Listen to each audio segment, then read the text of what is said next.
Hello everyone, this is me Abhishek Sahu. आज हम इस वीडियो में करने वाले हैं न्यूमेरिकल्स ऑन इलेक्ट्रिसिटी। तो भाई देखिए, ये जो बैक बेंचर सीरीज है इसमें मैं कमेंट सेक्शन में आपके कमेंट पढ़ पढ़ के बड़ा ज्यादा खुश हुआ हूं। तो इसी बात पर जो आपके लिए वीडियो लाई जा रही है, ये वीडियो ना बहुत ज्यादा यूजफुल है। इसमें सारे के सारे न्यूमेरिकल जो बनने वाले हैं इस चैप्टर से, उन सबका आपको रस देने वाला हूं। न्यूमेरिकल डिटेल में नहीं कराऊंगा, एकदम आपको वो टिप्स दूंगा ना जिससे आपके सारे जो है काम जो बिगड़ रहे होंगे ना वो खत्म हो जाएंगे। लेकिन उससे पहले कमेंट सेक्शन में आपको लिखना है भाई बैक बेंचर सीरीज हिट है, बैक बेंचर सीरीज हिट है। हाँ जी भाई, अगर आप चाह रहे हो ना कि बाकी सारे लेक्चर्स आपको मिल जाए तो लिंक डिस्क्रिप्शन में दी हुई है, आपको सभी लेक्चर बैक बेंचर सीरीज के मिल जाएंगे। So let's get started guys. तो मित्रों, सबसे पहले हम इस वीडियो में न्यूमेरिकल्स ऑन इक्विवेलेंट रेजिस्टेंस मतलब सीरीज एंड पैरेलल कॉम्बिनेशन वाले क्वेश्चंस को करेंगे स्वाहा। लेकिन उससे पहले मैं आपसे एक बात पूछूंगा कि ये बताओ सीरीज कॉम्बिनेशन में कौन है, पैरेलल में कौन है। तो आप कहेंगे बोला सर ये सीरीज में हमने पढ़ा हुआ है और ये पैरेलल में। क्यों? क्योंकि इसमें एक रेजिस्टेंस के एंड से दूसरी रेजिस्टेंस जुड़ी हुई है, इसके एंड से तीसरी रेजिस्टेंस, और इसमें ये ऊपर नीचे देखने को मिल रहा है, तो ये पैरेलल में, तो ये सीरीज में हो गई और ये पैरेलल में। लेकिन मैं आपसे इसमें पूछूं कि ये बताओ कि इसमें सीरीज में कौन है और पैरेलल में कौन है, तब आप क्या कहोगे? बोला सर अब प्रॉब्लम हो गई। तो इसका सॉल्यूशन है बहुत छोटा सा। आप देखो, डेफिनेशन आपने जो याद करी है वो बढ़िया बात है, लेकिन न्यूमेरिकल के लिए सिर्फ जो कहूंगा उस पर ध्यान देंगे। देखो, सीरीज में रेजिस्टेंसेस कौन से होते हैं? तो याद रखिए, जिन रेजिस्टेंसेस में कॉमन करंट फ्लो होगा वो रेजिस्टेंसेस सीरीज में होंगी। ठीक नाउ, जैसे मान के चलिए इसमें देखो जरा, जो करंट इस रेजिस्टेंस R1 में फ्लो हो रहा है वही करंट, कॉमन करंट इस R2 में फ्लो होगा, तो ये R1 और R2 सीरीज में है। वही करंट R3 में फ्लो होगा तो ये तीनों सीरीज में है। यहां पर देखो, जो करंट अब पैरेलल में देखना, पैरेलल में क्या होता है? पैरेलल में तीनों में या चारों में सब में कॉमन करंट फ्लो नहीं होता। जैसे मान के चलिए कि भाई यहां से कोई भी करंट आया I, अब इसके बाद क्या हुआ? R1 में इसको तीन रास्ते मिल गए, यहां से तीन रास्ते मिल गए, तो क्या हो गया? R1 में I1 करंट चला गया, R2 में कुछ करंट चला गया, R3 में कुछ करंट चला गया। तो देखो याद रखना, जहां से करंट, देखो करंट यहां तक आ रहा था, जहां से करंट अलग अलग पार्ट में डिवाइड हो जाए, जहां से करंट अलग अलग पार्ट में डिवाइड हो जाए, वहीं से समझ लो कि पैरेलल कॉम्बिनेशन शुरू हो गया। बात समझ गए? वहीं से पैरेलल कॉम्बिनेशन शुरू हो गया। देखो जरा इसमें समझाता हूं कि मान के चलो ये बैटरी से करंट आ रहा है, ठीक है, ये R1 में कुछ करंट गया। अब देखो ये जो है ना, सॉल्व कैसे करेंगे ये नहीं बता रहा हूं मैं आपको, ये बता रहा हूं कि पैरेलल में कौन है, सीरीज में कौन है। देखो यहां से करंट डिस्ट्रीब्यूट हो गया, डिवाइड हो गया, तो ये दोनों पैरेलल में आ गए। अब इसके बाद करंट यहां से डिवाइड हो रहा है तो ये दोनों पैरेलल में आ गए। इसके बाद करंट यहां आया, कोई भी करंट आया होगा, करंट ये आया होगा, तो ये दोनों किस में हो गए? ये दोनों पैरेलल में हो गए। देख रहे हो? तो करंट जहां से डिवाइड हो जाता है वहीं से जो सर्किट है हमारी पैरेलल में पहुंच जाती है। टेक नाउ, अब आपको सॉल्व करना सिखाऊंगा, लेकिन पहले हम इसके बेसिक रूल समझ लेते हैं। देखिए मैंने क्या कहा आपसे कि सीरीज कॉम्बिनेशन हम किसको बोलेंगे? भाई जिन रेजिस्टेंस में कॉमन करंट फ्लो हो, जितना करंट मुझ में उतना ही करंट आप में फ्लो हो गया, समझ लेना मैं और आप सीरीज में जुड़े हुए हैं।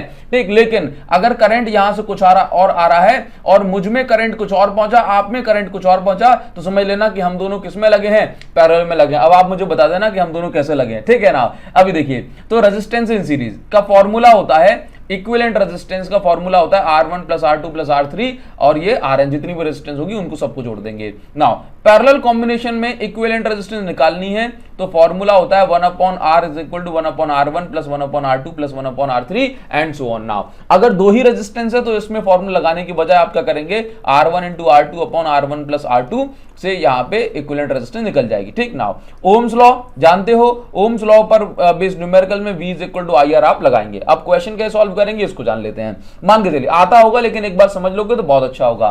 Find equivalent resistance, current in circuit, potential difference या कहूंगे potential change across each resistance. मतलब आपको इस सर्किट में क्या निकालना है? आपको इस सर्किट में करंट निकालना है पहली बात। फिर आपको क्या निकालना है? आपको निकालना है कि भाई ये जो R1 है, R2 है और R3 है, ठीक, जब यहां से जो करंट आगे बढ़ेगा, जब यहां से करंट आगे बढ़ेगा तो क्या होगा ना कि वोल्टेज चेंज होगा। जैसे ओवरऑल सर्किट का वोल्ट कितना है? 9 वोल्ट, ठीक ना।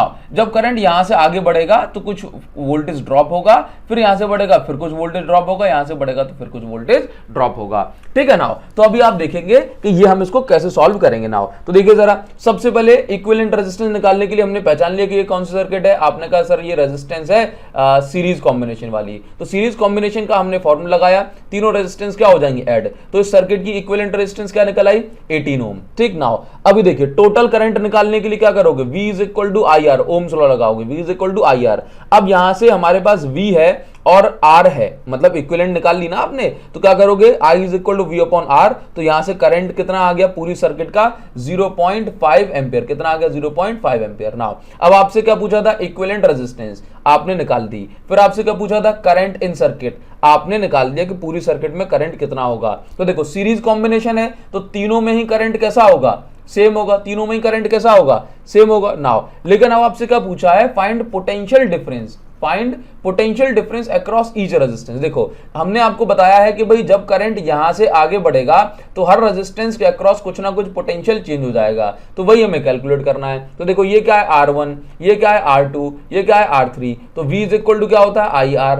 अगर पहली रेजिस्टेंस के अक्रॉस पोटेंशियल चेंज निकालना है तो इसमें R1 का इंटू करोगे, दूसरी रेजिस्टेंस के अक्रॉस निकालना है तो इसमें I इंटू R2 करोगे। तो देखो जरा V1 is equal to I into R1, यहां से कितना आ गया 3 वोल्ट, इसी तरह से IR2 2 वोल्ट, इसी तरह से IR3 4 वोल्ट। तो मतलब इसके अक्रॉस रेजिस्टेंस मतलब पोटेंशियल डिफरेंस कितना आया 3 वोल्ट, इसके अक्रॉस 2 वोल्ट और इसके अक्रॉस 4 वोल्ट। अगर आप सबको ऐड करोगे तो वापस से कितना हो जाएगा 9 वोल्ट, ये बन गया आपसे, ठीक ना।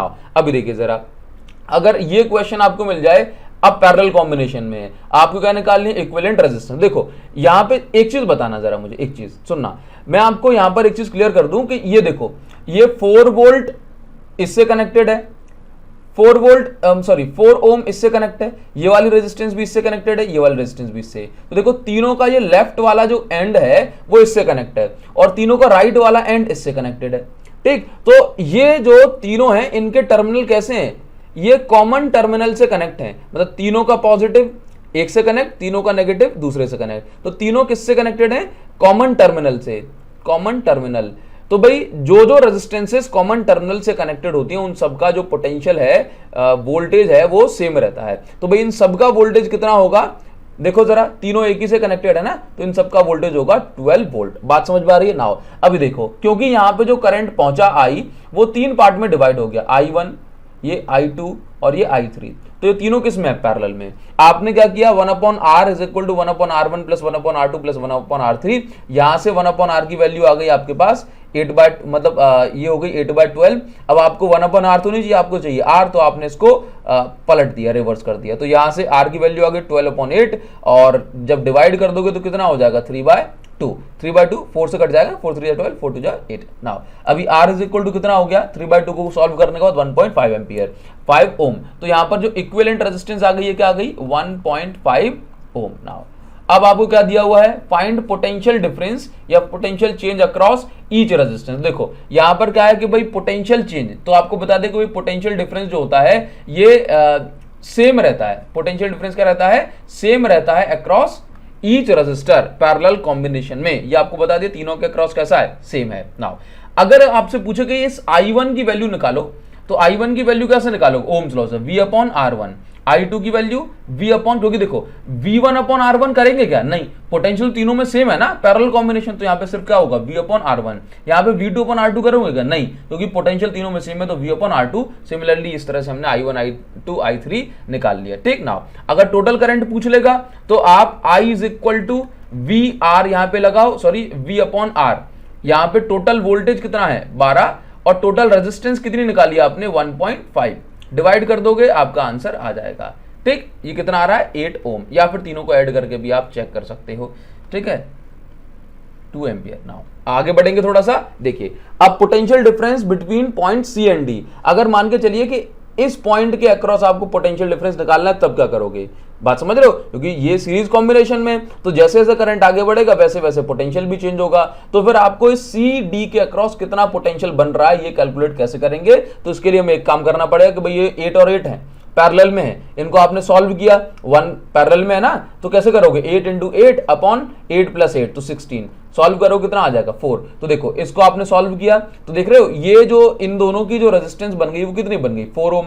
इसके बाद आपने क्या किया कि भाई अब ये पूरी की पूरी सर्किट किसमें सीरीज में, तो आपने इसको सॉल्व कर लिया, कितनी आ गई इक्विवेलेंट रेजिस्टेंस 12 ओम। नाउ अब आपके पास V है, आपके पास V है ठीक, और आपके पास इक्विवेलेंट रेजिस्टेंस आ गई, तो करंट कितना निकल आया 1 एम्पियर। अब क्या पूछ रहा है, find potential difference between point C and D।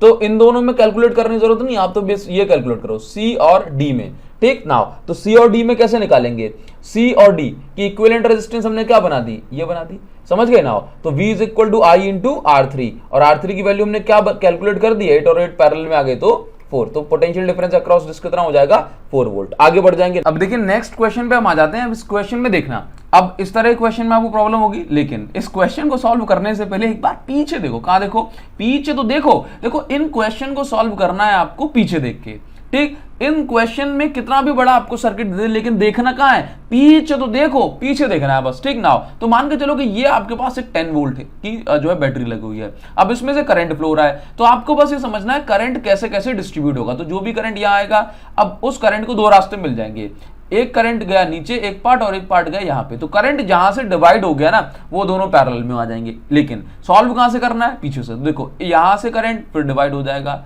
ये दोनों पैरेलल में आ गए ना। लेकिन सोचना कि भाई जो करंट ये वाली सर्किट रेजिस्टेंस से पास होगा वही कॉमन करंट इससे पास होगा, तो ये दोनों किसमें है, ये दोनों सीरीज में। जो करंट इस 1 ओम से पास हुआ वही करंट कहां से पास होगा, इस वाली 1 ओम से, तो ये दोनों किसमें सीरीज में। तो हमेशा कहां सॉल्व करोगे, पीछे देख के। बात समझ में आ गई नाउ। तो अभी क्या करेंगे ना, देखो ये 1 और 1 सीरीज में, तो फिर सीरीज कॉम्बिनेशन में 1 और 1 कितना हो जाएगा 2, तो मतलब इस वाली रेजिस्टेंस की जगह मैं एक 2 ओम की अकेली सिंगल रेजिस्टेंस बना दूं, काम चल जाएगा, बिल्कुल चल जाएगा सर। तो देखो ये बना दिया मैंने, ठीक। नाउ अभी देखो जो भी करंट यहां आएगा वो करंट इन दोनों पार्ट में डिवाइड हो जाएगा, ठीक। तो इसका मतलब ये होगा कि ये वाला जो 2 ओम है और ये 2 ओम है, ये दोनों पैरेलल में आ गए, ठीक। तो पैरेलल में क्या हो जाएगा, पैरेलल में 2 और 2 का क्या बन जाएगा, तो देखो 1 ओम, ये दोनों पैरेलल में है ना, तो ये दोनों किस में आ गए, इनको हमने सॉल्व किया, तो ये जो 2 और 2 पैरेलल में 1 बन जाएंगे, तो इसकी जगह में एक अकेली रेजिस्टेंस बना दूं 1 ओम की, काम चल जाएगा, ठीक है। ये बना देता हूं नाउ, ये बना दी नाउ। अब देखना जरा कि यहां से जो करंट आएगा वो इन दोनों में डिवाइड हो जाएगा, तो 2 और 1 कितना हो गया 3, तो इन दोनों की जगह मतलब डिवाइड नहीं होगा, दोनों में सेम जाएगा, कॉमन जाएगा, तो सीरीज में, तो इन दोनों की जगह मैं एक रेजिस्टेंस बना दूं 3 ओम की, बोलो सर बना दो, ये बना दी। तो इन दोनों की जगह मैंने एक 3 ओम की रेजिस्टेंस बना दी और ये दिख रही है आपको, ठीक। अब देखो जरा ये 2 ओम लिखा ही हुआ है और ये 3 ओम, तो यहां से करंट जो है दो पार्ट में डिवाइड हो जाएगा, 3 और 2 ओम। क्या करेंगे, ये दोनों पैरेलल में, तो पैरेलल में इन दोनों को सॉल्व किया, 3 ओम 2 ओम क्या बनेगा 3 इंटू 2 3 अपॉन 3 प्लस 2, ये 6 अपॉन 5, तो R इज इक्वल टू क्या आ गया 6 अपॉन 5 ओम। नाउ अभी चेक करना, R अपॉन 5 को डिवाइड करोगे ना 6 में, तो कितना आ जाएगा 1.2। तो देखो जरा, अब इन दोनों की जगह मैंने कितने ओम की रेजिस्टेंस लिख दी 6/5 या कहूं 1.2, ठीक। नाउ तो अभी देखिए क्या करेंगे, इसके बाद हमने इसको इन दोनों की जगह 1.2 ओम की रेजिस्टेंस आ गई। अब ये 2 में जो करंट फ्लो होगा इसकी जगह मैंने एक रेजिस्टेंस बना दी ना, वो जो है 1.2 में भी जाएगा, तो 1.2 और 1.2 की जगह कितना आ गया 3.2,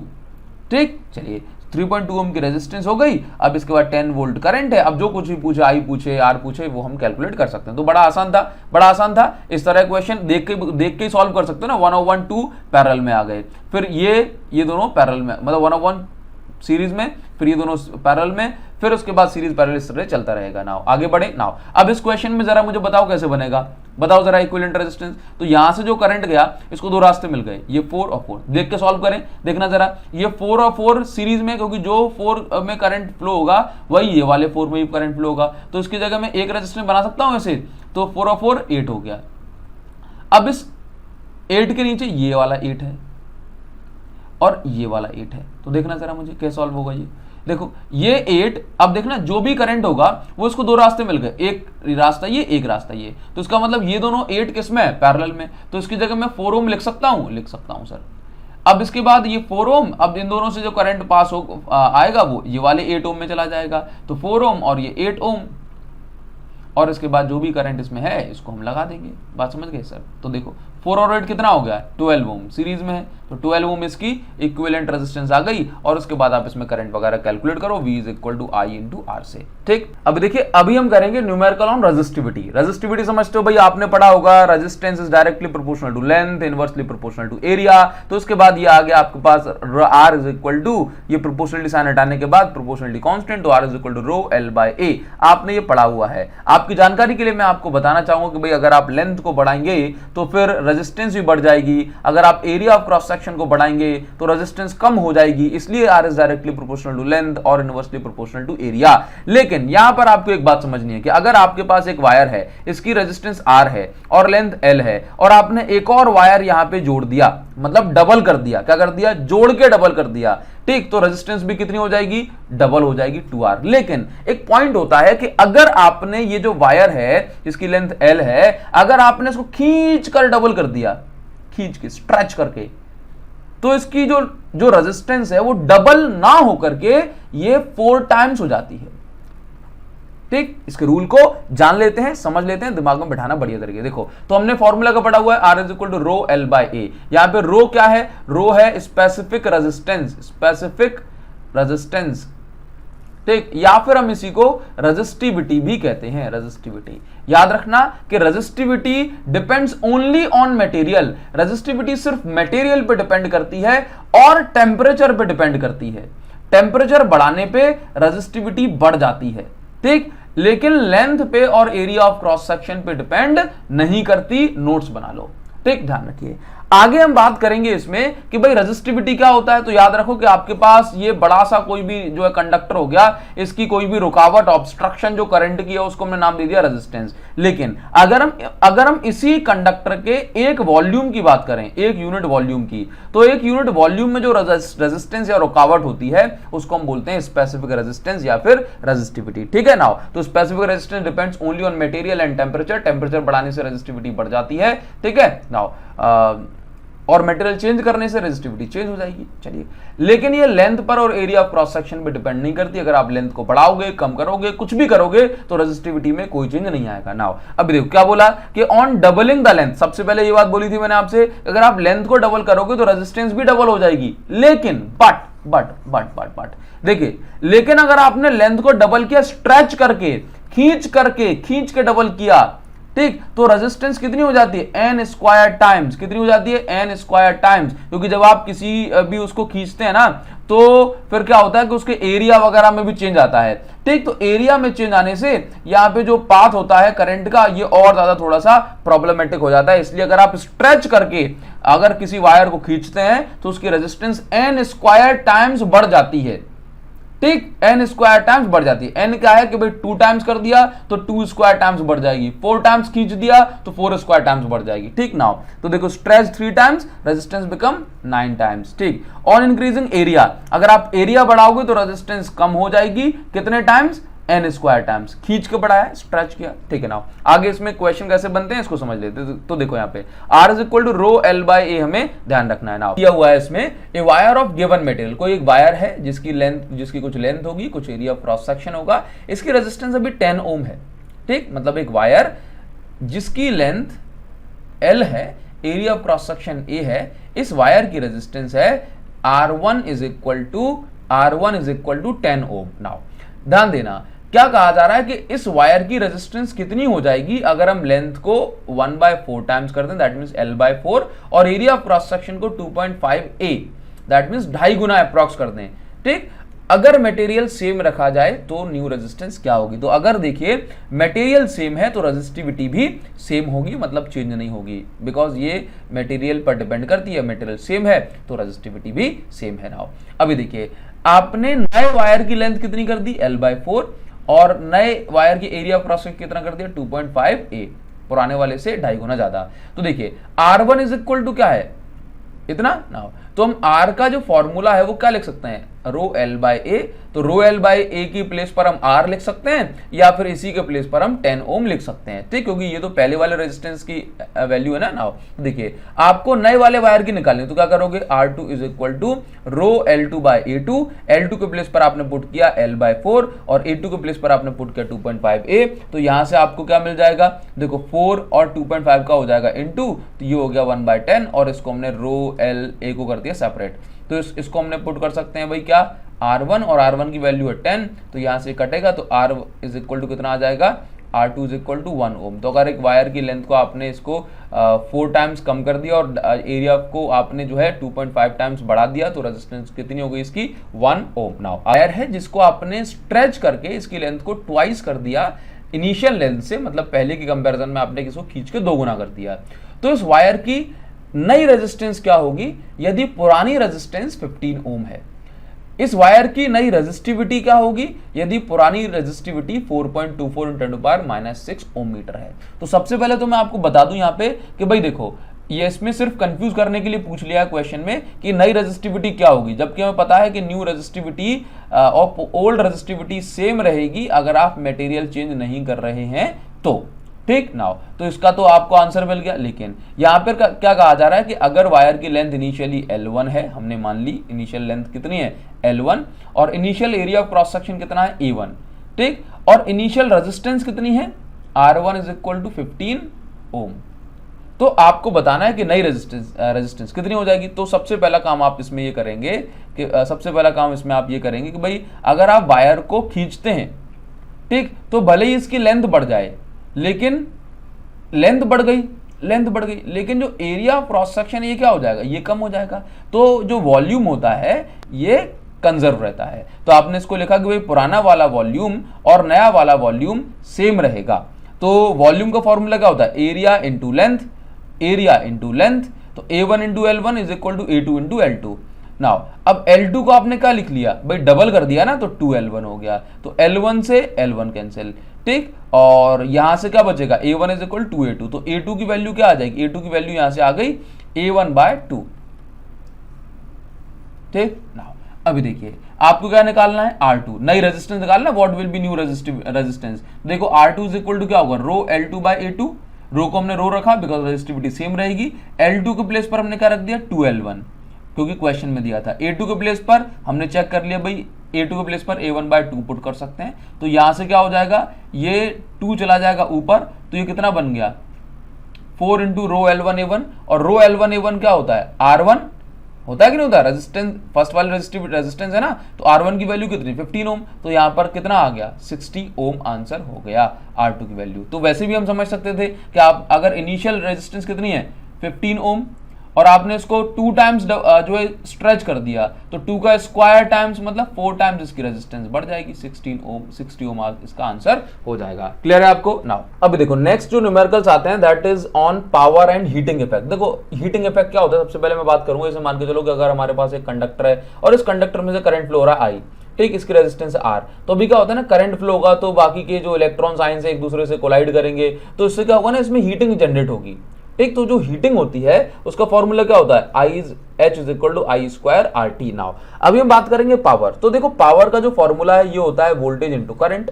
अब पावर को आप क्या वोल्टेज को क्या लिख सकते हो, I into R, Ohm's law से I को आपने लिखा I। नाउ तो पावर का फॉर्मूला क्या बन गया, I² R। याद रखना कि ये ज्यादातर हम यूज करते हैं सीरीज में, क्यों, क्योंकि सीरीज में करंट कॉमन रहता है, करंट सेम होता है। नाउ इसी तरह से पावर का दूसरा फॉर्मूला बनाया जा सकता है, जैसे पावर को हमने क्या लिखा, V इंटू आई। अब I क्या होता है, ओम्स लॉ से हम V अपॉन R लिख सकते हैं, तो पावर का फॉर्मूला क्या बन गया, V² अपॉन R। और ये फॉर्मूला हम ज्यादातर यूज कर सकते हैं पैरेलल कॉम्बिनेशन में, क्यों, क्योंकि पैरेलल में वोल्टेज सेम होता है, करंट वेरी करता है, तो करंट की जगह हमने इसको वोल्टेज को फॉर्मूले में यूज कर लिया। नाउ पावर का बेसिकली फॉर्मूला क्या है, एनर्जी अपॉन टाइम। क्या होता है, एनर्जी अपॉन टाइम। अब एनर्जी या वर्क अपॉन टाइम, वर्क भी तो एनर्जी है, तो हमने लिख दिया एनर्जी अपॉन टाइम। तो एनर्जी का फॉर्मूला क्या बन गया यहाँ से, पावर इंटू टाइम। अब पावर क्या है देखो जरा, I² R, तो हमने लिख दिया I² R, और टाइम की जगह क्या पुट कर दिया, टी। तो हीटिंग इफेक्ट में क्या बन जाएगा formula, heat is equal to I square R T. इसके जो क्वेश्चंस आते हैं as it is formula based है, एक एक फॉर्मूले में वैल्यू पुट करनी है, तो हमने इसको इंक्लूड नहीं किया, लेकिन फॉर्मूला जरूरी है, ध्यान रखना ना। अब देखिए पावर रेटिंग का जो है न्यूमेरिकल पूछा जा सकता है। तो पावर रेटिंग क्या होता है, याद रखना, जो पावर बल्ब या किसी डिवाइस पर नोटेड है वही रेटेड है, समझ गए। तो किसी बल्ब पे अगर लिखा हुआ है 100 वॉट, तो समझ लेना यही क्या है, रेटिंग पावर। लेकिन इसका मीनिंग समझो, यह पावर 220 वोल्ट पर मिलेगी। तो इसका मतलब यह हुआ कि यदि किसी बल्ब पर 100 वॉट लिखा हुआ है, तो इसका मतलब यह है कि ये जो 100 वॉट का बल्ब है, ये 100 वॉट पावर जब ही देगा जब इसको 220 वोल्ट सप्लाई हम देंगे।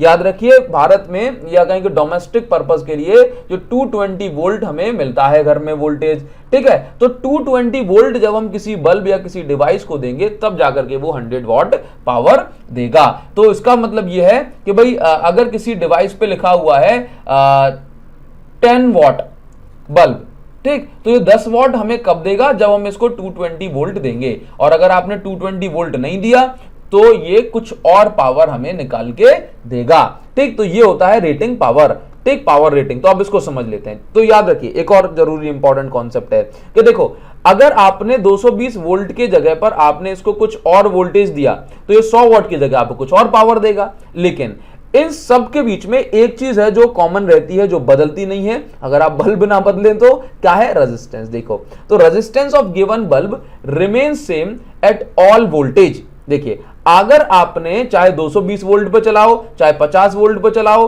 चाहे 100 वोल्ट पे चलाओ, भाई ये जो फिलामेंट वगैरह जो बना दिया गया है इसकी रेजिस्टेंस क्या होगी, इसकी रेजिस्टेंस होगी सेम। क्या होगी, सेम। तो जब भी आप इस न्यूमेरिकल करोगे तो पहले क्या निकाल लो, रेटिंग वाले, पावर रेटिंग वाले क्वेश्चन में रेजिस्टेंस। तो देखिए रेजिस्टेंस निकालने का तरीका क्या होता है, power is equal to V square upon are.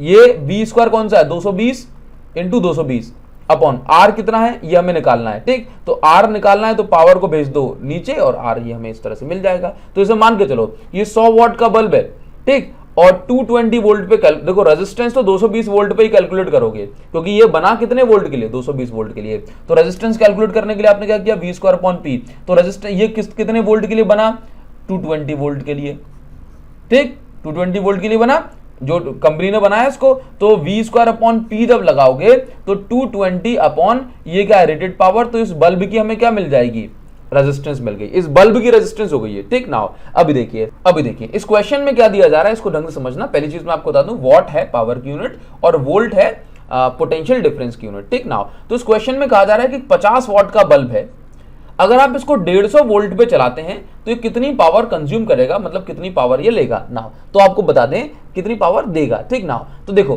50 what है, ये पावर रेटिंग है, लेकिन कहीं 220 वोल्ट नहीं लिखा, तो आप खुद से मानेंगे कि भाई रेटिंग पावर है तो 220 वोल्ट के लिए ये बनाया गया है। तो सबसे पहले क्या करेंगे, इस बल्ब की रेजिस्टेंस। तो बल्ब की रेजिस्टेंस मतलब ये कितने वोल्ट के लिए बना है, 220 वोल्ट के लिए। तो वी स्क्वायर करोगे 220 अपॉन कितनी रेटिंग पावर, 50। तो इस बल्ब की जो रेजिस्टेंस निकल के आ गई ये कितनी हो गई, 968 ओम।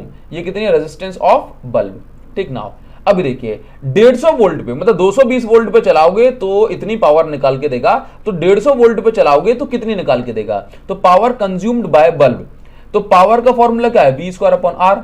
तो फिर से 220 लगाएंगे क्या, नहीं, ये तो आपने रेजिस्टेंस निकाल ली। नाउ तो अभी क्या करेंगे, कितने वोल्ट पे चलाया जा रहा है, तो ये है power consumed upon voltage consumed upon resistance of bulb, ठीक। कितना वोल्ट आप कंज्यूम कर रहे हैं, बोले 150 वोल्ट हम लगा रहे हैं, ठीक। तो यहां पर 150 × 150 अपॉन 968, तो ये आपका अप्रॉक्स 23 वॉट आ गया। मतलब अगर आप इसको 150 वोल्ट पे चलाओगे तो ये 50 वॉट लिखा है, लेकिन कितनी पावर देगा, 23 वॉट की पावर देगा। बात समझ में आ रही है ना, आगे बढ़ जाएंगे। अभी देखो इसमें और क्वेश्चन पूछ लिया है हमने। क्या पूछा हुआ है कि भाई what will be energy consumed by bulb in 1 month. अगर 1 महीने तक चलेगा तो कितनी एनर्जी कंज्यूम करेगा। तो एनर्जी का फॉर्मूला क्या, पावर इनटू टाइम। पावर कितनी ले रहा है, 23 वॉट। कितने दिन के लिए, 30 डेज, मतलब 1 महीना। अगर हम बात करें कि वॉट को किलोवाट में कन्वर्ट कर लें, ठीक, तो 23 वॉट है, किलोवाट में कन्वर्ट करने के लिए 1000 का डिवाइड कर दोगे तो 0.023 किलोवाट में कन्वर्ट हो गया, ठीक। 30 डेज मतलब 1 महीना। और आर में कन्वर्ट करने के लिए हमने 24 का इंटू करते हैं 1 घंटे में 24 घंटे होते हैं, मतलब एक दिन में 24 घंटे ना हो तो टोटल एनर्जी कितनी निकल के आ गई 16.56 किलोवाट आवर। ये जो किलोवाट आवर है इसको हम बोलते हैं अपनी आम भाषा में 1 यूनिट इलेक्ट्रिसिटी। तो इस क्वेश्चन में ये भी पूछा जा रहा है कि भाई अगर आप इसको 8 घंटे चलाते हैं 8 hours per day, also calculate the electricity bill eight 8 rupees per unit. तो इसका मतलब ये हो गया कि हमें ऐसा बोलना चाहिए इसमें कि भाई यहां पर 30 डेज ये चलाया जा रहा है और 30 डेज में से कितना चलाया जा रहा है 8 आवर्स, ठीक है। तो 24 घंटे की बजाय ये इसको कितना चलाया जा रहा है 8 आवर्स चलाया जा रहा है। तो आप इसमें क्या करेंगे 8 का इंटू कर देंगे तो ये कितना आ जाएगा, मैं इसको कैलकुलेट करके यहां पर लिख देता हूं। तो भाई ये हो जाएगा आपके पास 8 3 जा 24 और यहाँ पे 2 3 का इंटू कर दोगे तो ये आपका 92 9 कैरी आ जाएगी 23 56 और ये 65 और यहाँ पर ये 3 के बाद ये चल रहा है, ठीक है 240, ठीक। तो ये इतना, तो इसका मतलब ये हो गया कि 6.520 तो कितना किलोवाट ये चल जाएगा 6.520 इतने किलोवाट आवर एनर्जी हो गई और इस इतने किलोवाट आवर को हम बोलते हैं 1 यूनिट। तो 6.520 में हम कर देंगे कितने का इंटू 8 का इंटू, तो 6.520 ये हमारी इतनी रीडिंग बन गई, इसको हम बोलते हैं 1 यूनिट। और अगर 8 रुपए पर यूनिट के हिसाब से अगर हमें जो है बिल भरना है तो इसका अप्रॉक्स कितना हो जाएगा 52 अप्रॉक्स रुपीज जो है आपको देने पड़ेंगे इस बिल के, समझ गए। तो ये हमारा जो है इस तरह से पावर रेटिंग एनर्जी वगैरह क्वेश्चन पूछा सकता है। अब आपको कमेंट सेक्शन में इस क्वेश्चन को सॉल्व करके जो है आपको इसके आंसर को लिखना ही है। कमेंट सेक्शन में लिख के बताओ कि ये वीडियो आपको कैसी लगी। लेकिन मैं आपको बता दूं कि भाई ये कैसे सॉल्व हो जाएगा, I1 निकालोगे P1 अपॉन V1 आ जाएगा, ठीक। और V1 देखो दोनों की दोनों किसमें पैरेलल में, तो दोनों में पोटेंशियल डिफरेंस कितना लगाया जाएगा 220 वोल्ट, ठीक। नाउ तो I2 के प्लेस पर कितना हो जाएगा P2 upon 220 volt. I1 plus I2 calculate करके मुझे आप कमेंट सेक्शन में लिख के बताएंगे। इस वीडियो के लिए सिर्फ इतना ही, कमेंट सेक्शन में लिखें अगर पसंद आया हो तो बैक बेंचर्स ओपी। भाई बैक बेंचर सीरीज जो है बहुत पावरफुल है। So thank you so much guys, thanks a lot, see you again in the next video. Comment section में आपका इंतजार कर रहा हूं, बिना कमेंट करे मत जाइएगा। Thank you guys, thank you.